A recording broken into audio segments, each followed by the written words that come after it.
এবছৰ পূৰ্বে দেশৰ প্ৰধানমন্ত্ৰী নৰেন্দ্ৰ মোদীয়ে অসমবাসীক আগবঢ়াইছিল 20,91,886টা ঘৰ। এটা বছৰ পাছত পুনৰ 50,000 চৰকাৰী ঘৰ প্ৰদান কেন্দ্ৰীয় মন্ত্ৰী শিৱৰাজ সিং চৌহানৰ। ইমানৰ পাছতো ৰাজ্যত আৰু নতুন 6 লাখ চৰকাৰী ঘৰৰ প্ৰয়োজন অসমবাসীক। সেয়েহে আগন্তুক সময়ত অসমলৈ নতুন 6 লাখ চৰকাৰী ঘৰ দিবলৈ অনুৰোধ কেন্দ্ৰীয় মন্ত্ৰী শিৱৰাজ সিং চৌহানক মুখ্যমন্ত্ৰী হিমন্ত বিশ্ব শৰ্মাৰ। পিছে চৰকাৰী ঘৰ প্ৰদানৰ পূৰ্বে কিছু নিয়ম সলনি কৰিব লাগিব বুলি সদৰি কৰে মুখ্যমন্ত্ৰীয়ে। পূৰ্বৰ নীতিৰ আধাৰত চৰকাৰী ঘৰ দিলে নহ'ব, কিয়নো চৰকাৰী ঘৰ প্ৰদানত স্বজনতোষণ নীতি চলি থকাৰ অভিযোগ খোদ মুখ্যমন্ত্ৰী হিমন্ত বিশ্ব শৰ্মাৰ, যাৰ বাবে প্ৰাপ্যজনে লাভ নকৰে চৰকাৰী আৱাস। বিপৰীতে একাংশৰ মন পচন্দৰ লোকে এনে ঘৰ লাভ কৰি অহাৰ অভিযোগ।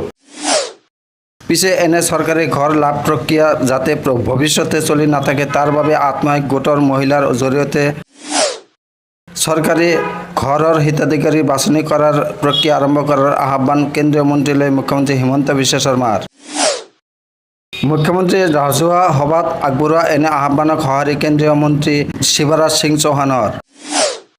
আগন্তুক সময়ত অসমত হ'বলগীয়া চৰকাৰী ঘৰ বাছনি প্ৰক্ৰিয়াত আত্মসহায়ক গোটে ভূমিকা গ্ৰহণ কৰিব।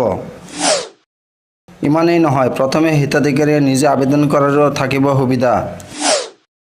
অৱশ্যে আবেদনকাৰী যদি আবেদনৰ যোগ্য নহয় তেতিয়াহ'লেও আত্মসহায়ক গোটে পৰীক্ষা কৰিব ব্যক্তিগৰাকী হিতাধিকাৰীৰ বাবে যোগ্য নে অযোগ্য।